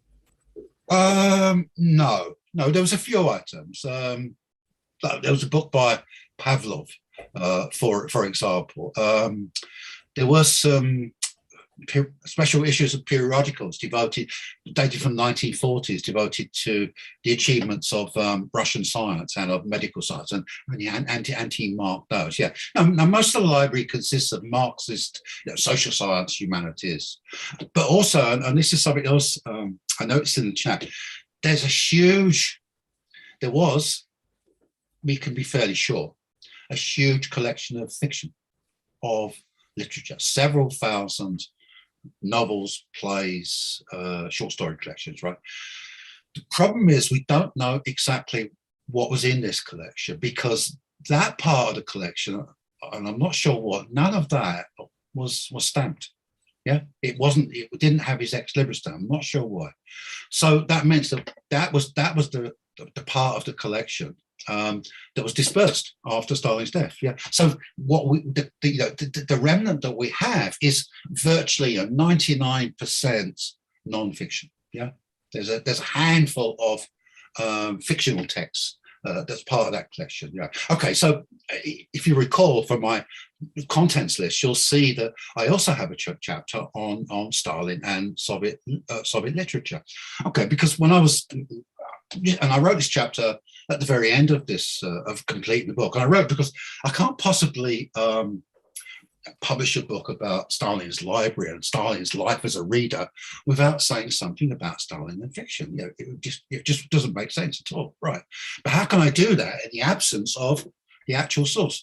Well, what I'd also discovered during the course of my research, there was a huge amount of material, documentary material I'm talking about here, not rumors and reports, which recorded Stalin's views about literature and about particular books of particular authors. So I was able, as reverse engineer that material into an examination of what Stalin's views about fiction, what kind of fiction he liked, how he read fiction, that kind of thing. So there's that chapter as well. Okay, thanks, Jeff. 3 more questions from the chat, and then I'll get some questions from the floor.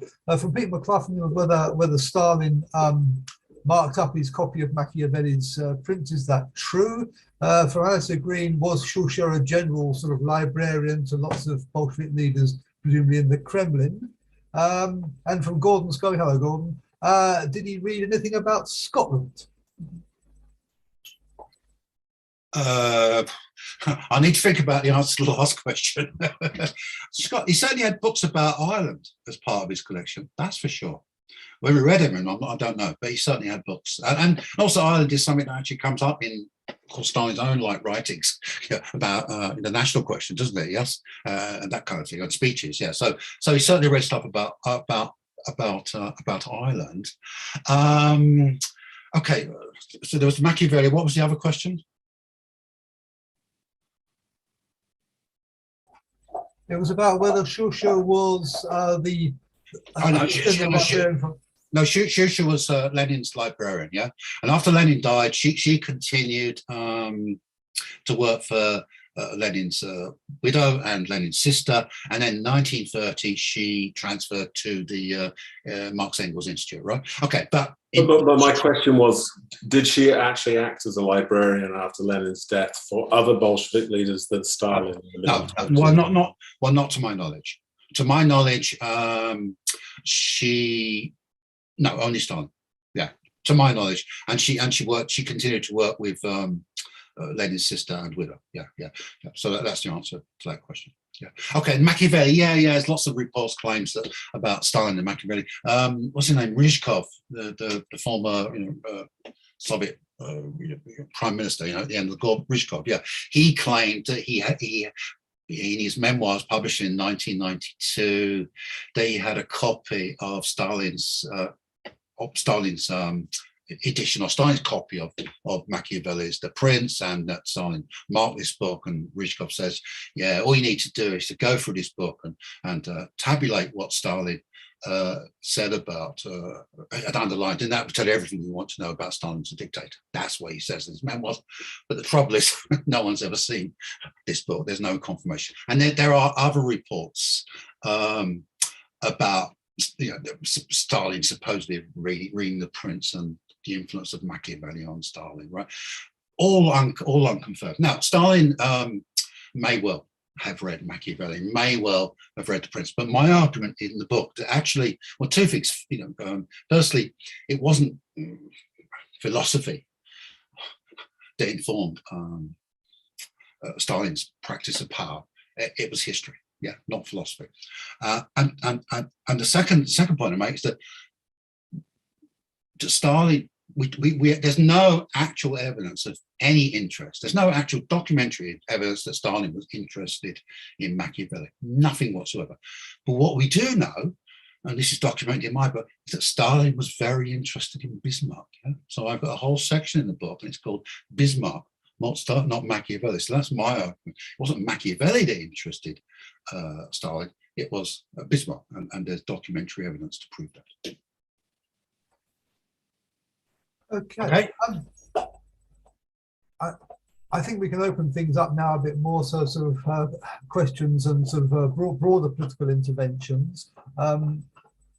David, is your hand up for a question that isn't the one that we asked? You're muted, mate.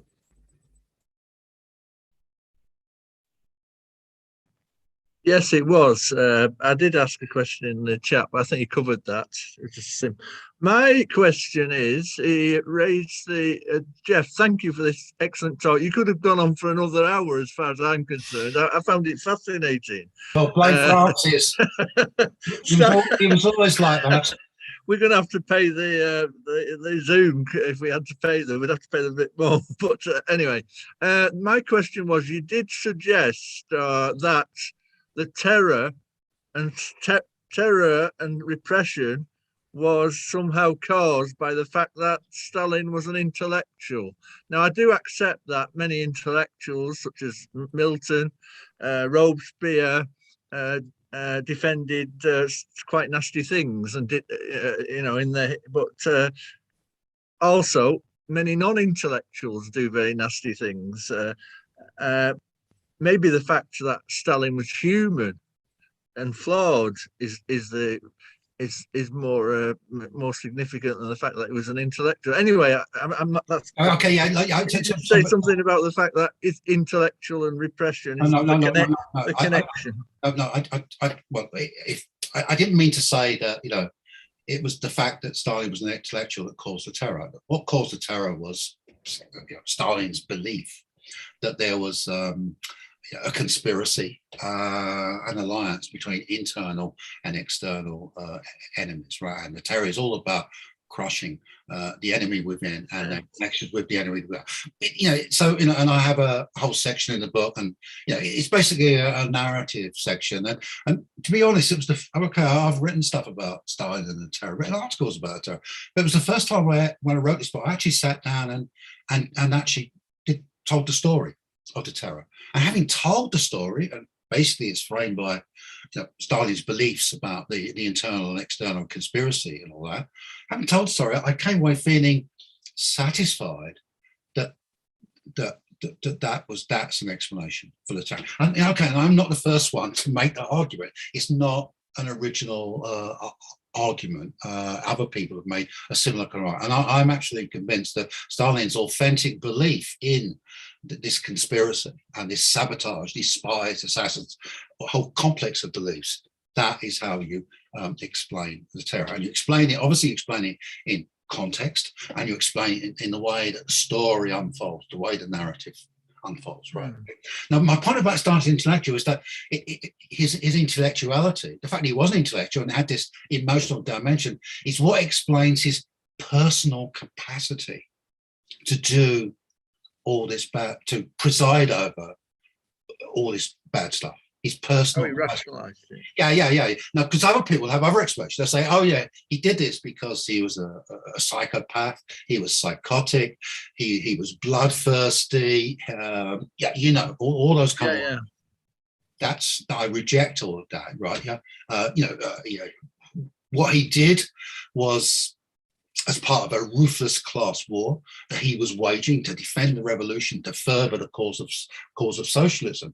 But it was in his emotionally charged intellectuality which gave him the personal capacity to do that and to see it through to the end. Yes, yeah. So Okay. that was my point. Yeah, That's fine. Okay, fine. Enough. I'm happy. Okay, you made David happy, which is actually quite an achievement. I think Simon wants to come in. I get the impression Greta wants to come in. Everybody else wants to come in as well. Logie. So if I take the comments from Simon, Greta, and then Logie, and then you respond to the three of those, is that okay, Jeff?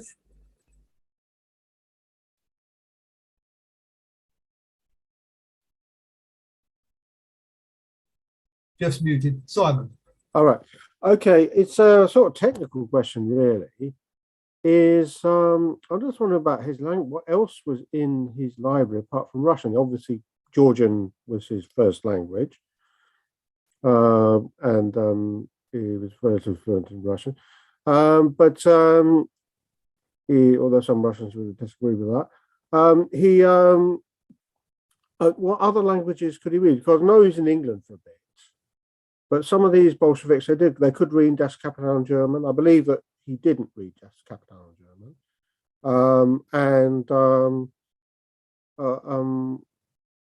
I just wondered, I mean, someone like Rakeshy knew 9 languages, or Engels knew a number of languages. I'm just wondering what his language skills were, what evidence. Was it just Georgian and Russian he could read, or could he read other stuff? And I mean, if that's so, did you find many Georgian works, sir? I just wondered what other languages other than Russian you found, and what evidence there is of him being able to read them. Okay, thanks, Simon. Greta, you wanted to say something. Unmute yourself.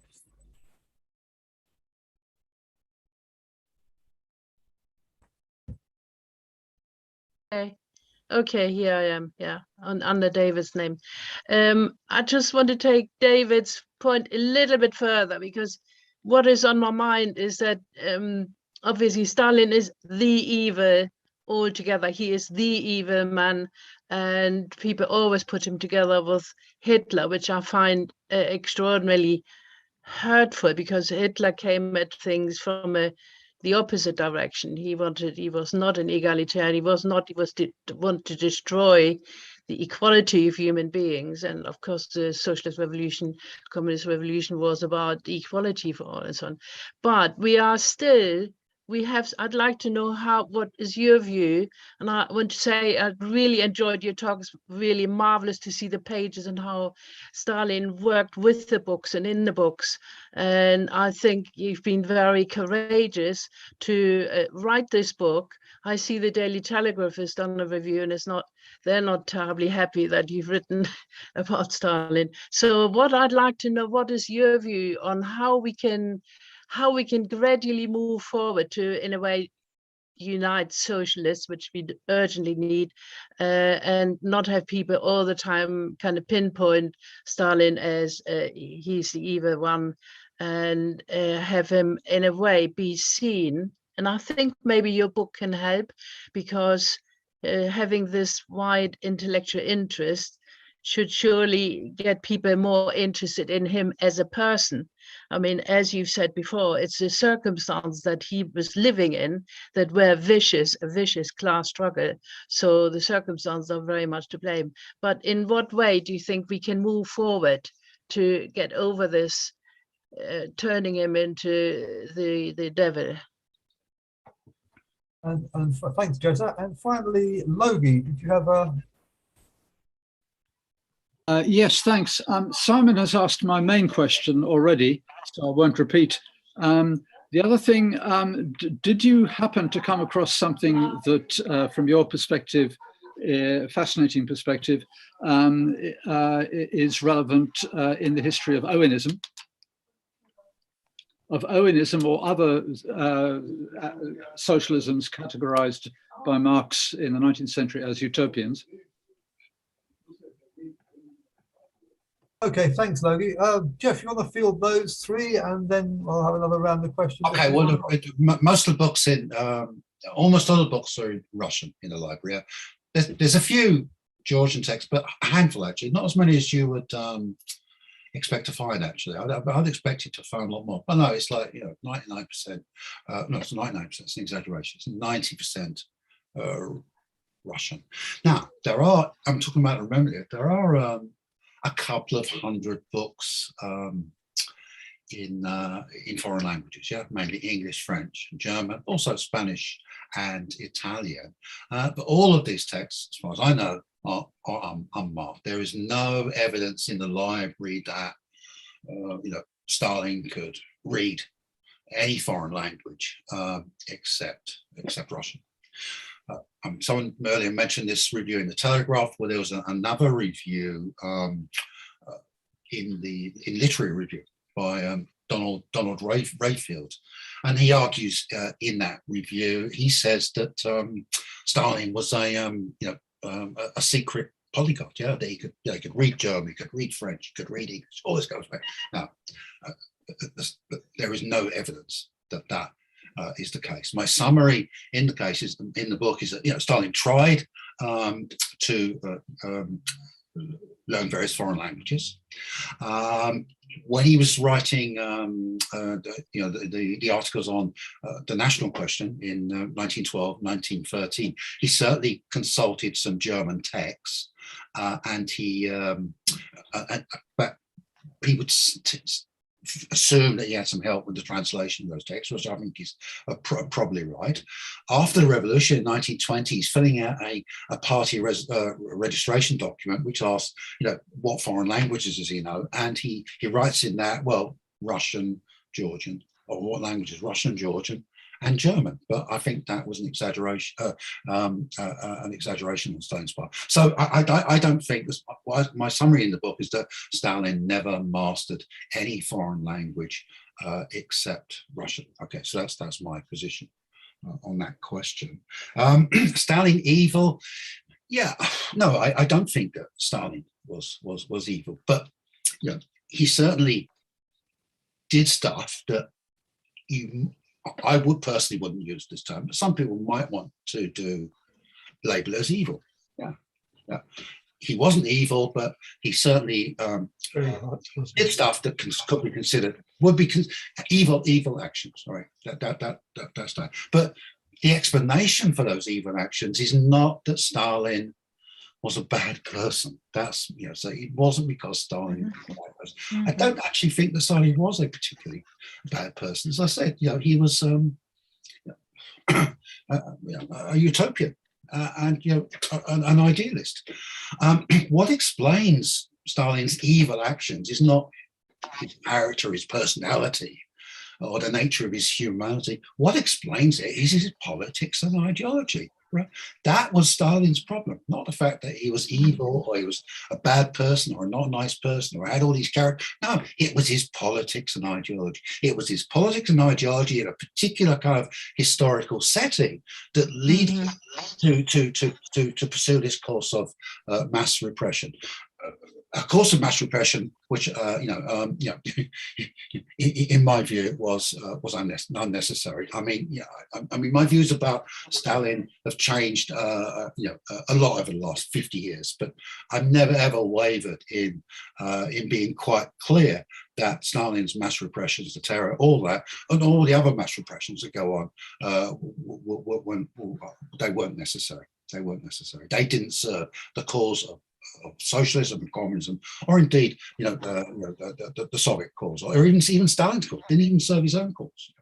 Okay, and then the third question was about Owenism. Of course, Stalin was okay. I've described him as an idealist and a utopian because Stalin considered himself to be a scientific socialist, didn't he? Yeah, Stalin was opposed to utopian forms of socialism, called Owenism. Stalin's position, this is an argument he lays out in his first kind of extended piece of writing, which was a series of articles, essays on anarchism or socialism. Right? That piece, which was originally written in Georgian, but by the way, and what he argues there is that look.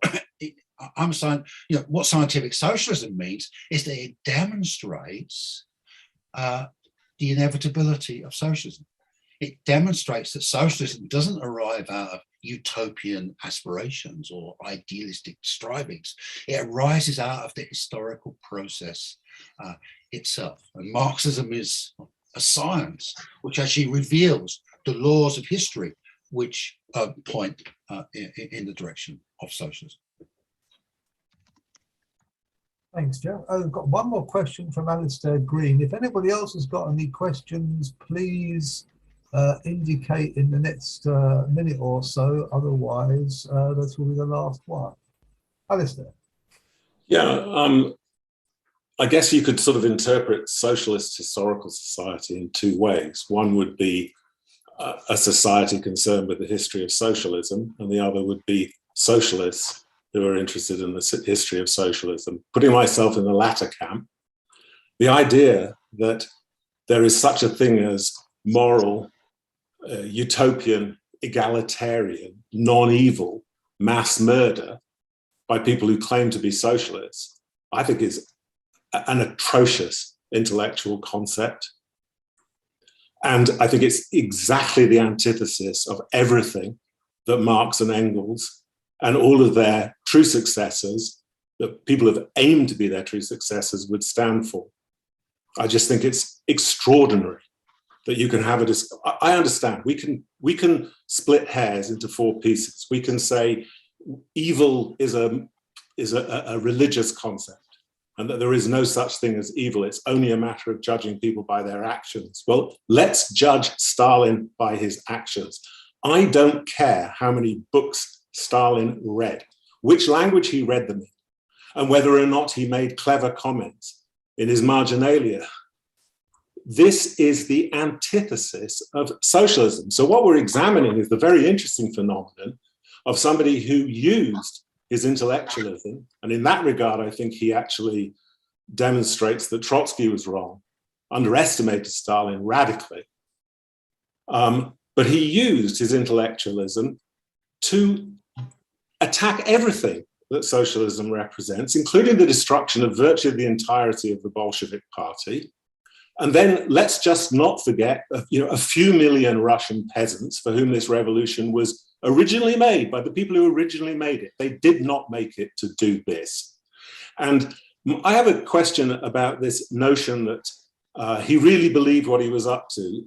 Do you actually think that Stalin really believed, for example, that Trotsky was an agent of Hitler? The last part of your intervention is easy to respond to, and the answer to that question is yes. Stalin did genuinely believe that Trotsky was an agent of Hitler. Absolutely. That's not what he was just saying publicly. It's also what he was saying privately, and assuming that that's what Stalin's view is consonant with all the evidence and the way the whole narrative plays out. So respond to the rest of it. Look, I'm a historian. Yeah, my primary concern, my primary function, my kind of like role is to actually is to understand and explain Stalin. Yeah, it's not to condemn him, or it's not to do what you do, which you've taken a political and moral stance. I don't necessarily disagree with the political and moral stance that you're taking, but frankly, that's not my function. It's easy to condemn Stalin. It's easy to strike a moral posture, to say the kind of things that you said, but that's not my role. And also, if I take off my historian's hat and put on my citizen's hat and put on my hat, as a former political activist, I'd have to say this is the kind of view you espouse, I don't find helpful.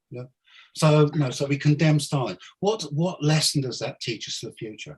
How does that actually strengthen our position in the world in terms of our own political ideas? It does nothing whatsoever, right? The key lesson of Stalin, is, as I said earlier, it's the lesson of where a kind of radical extremist political ideology, politics, that's where it can take it. That's the historical lesson, and that's the political lesson that people, who maybe like yourself, are still striving to create a socialist society. That's not that Stalin was a bad guy, a bad person, evil, and he did all this stuff, and we need to condemn him. Yeah, you can do all that, but really, you're doing yourself actually, and you're a cause a disservice by pursuing that kind of discourse. Absolutely. Okay, if there are no further questions, I'd like to sort of bring this meeting to a close by once again thanking Geoff for a very, very stimulating and fascinating talk, which I think we all got a lot out of, even those who disagreed with some of the things that Geoff was saying. And in response to Alistair Green's point about what the Socialist History Society is, it's a collection of anybody who's interested in taking part in our meetings and reading our publications. And we don't have any kind of political vetting as to who you are or what you are. If you're interested and you pay a sub, you're in. And I would certainly like to encourage anybody who would be interested in joining the society to do so.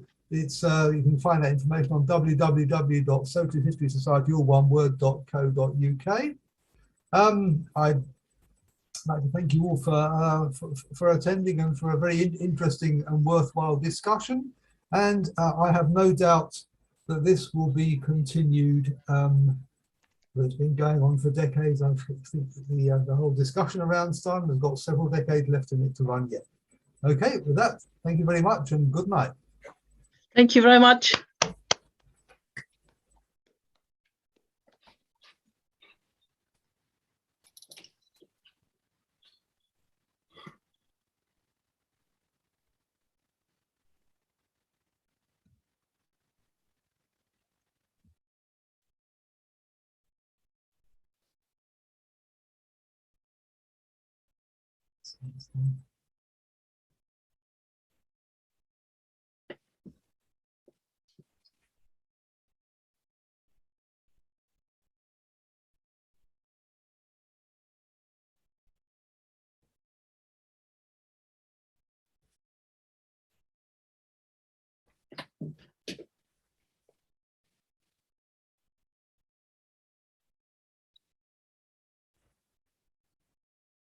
Oh, that went okay, Geoff, anyway?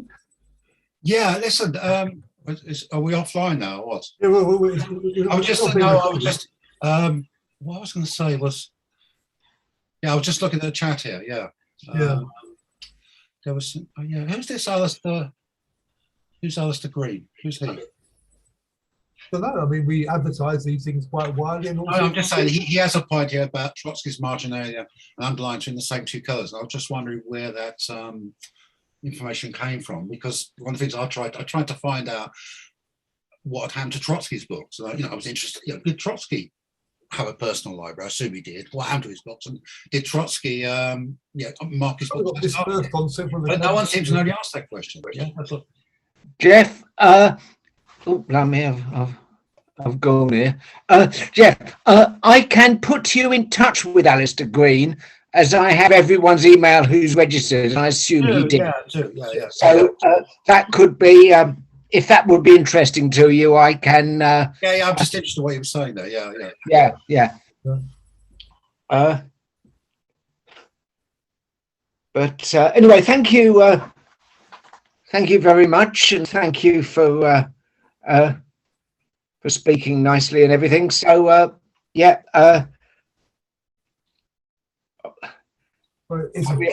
behalf of the technical support, thank you for your efficiency as well. Yeah, thanks. So I'm just going through the chat here quickly. Give me another minute. I can send you the chat if you're interested. I believe. Send me the chat. Yeah, please. Yeah, I believe it gets saved. I hope so. I'll do my best to make sure that I can before we lose it. And that's you might find something of interest. Yeah, there's some quite good stuff here actually. Yeah, it's quite interesting. Yeah. They were having a whole other conversation, aside from me. Okay, listen, thanks for the invite. Maybe I'll do another one for you sometime when I've finished my research on the peace movement. Yeah, talk about the communist peace movement. Maybe even.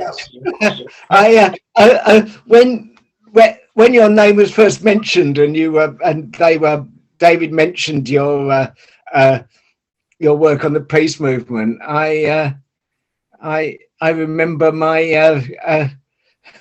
when I first got involved in politics, I remember Bob Marley, not Bob Marley, Peter Tosh singing, "I don't want peace, I want equal rights and justice." And the thing that the first, I remember back in the 60s, a blinding revelation to me when someone just said, "We don't want peace in Vietnam, we want victory to the NLF."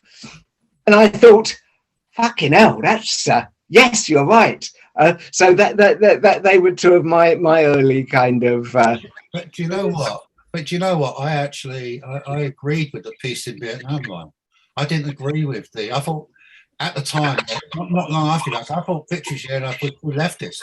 I thought that the peace campaign was the most appropriate way, peace in Vietnam, which was what the British Peace Committee campaign was. Yeah. So let's face it, it is very heroic to fight to the last drop of somebody else's blood, isn't it? There's that as well. Yeah. There is, but I always thought it was interesting that it was Trotskyists and anarchists who were calling for victory to the NLF. And they were in the fighting, weren't they? Trotskyists and anarchists were safely somewhere else. Whereas it was communists in Vietnam who were fighting to the last drop of their own blood. Yeah, but but the Communist Party took its lead from what the Vietnamese comrades were demanding. That was how the Communist Party invariably worked. If the Vietnamese comrades had been put in the line, you must demand, victory to the NLF, and then that is what we would have come up with, because that was how the solidarity thing worked. Yeah, I mean, they wanted people in the West to be demanding, peace, which effectively meant an end to the American intervention. They could then sort things out themselves, which they did. Once the Americans were out, they did sort things out themselves. So well, Jeff, when you've done your stuff on this peace movement, you might let us know and come back, and then me and Francis can have this argument full time. I could do something on the British peace movement. For the in the 40s and 50s, it's a kind of unwritten page of peace history and of left politics history in Britain, I think. Yeah, so I could do that. Anyway, there's another interesting thing, a topic I could do. There was this article in the 1950s called the Author's Appeal for World Peace. Yeah, British space film, and it was the kind of like non-aligned peace movement. Yeah, there were a lot of party members involved, but a very, very interesting set of interventionist activities in the mid 1950s. I've got a lot of material on them, yeah, as well. Anyway, there's various possibilities. Okay, I better go. Listen, thanks. On that basis, thank you very much, and I'm going to close the meeting down now. Yeah, sure. Bye. At this end, and Francis and I can have this discussion at our leisure some other time. Bye bye, everybody.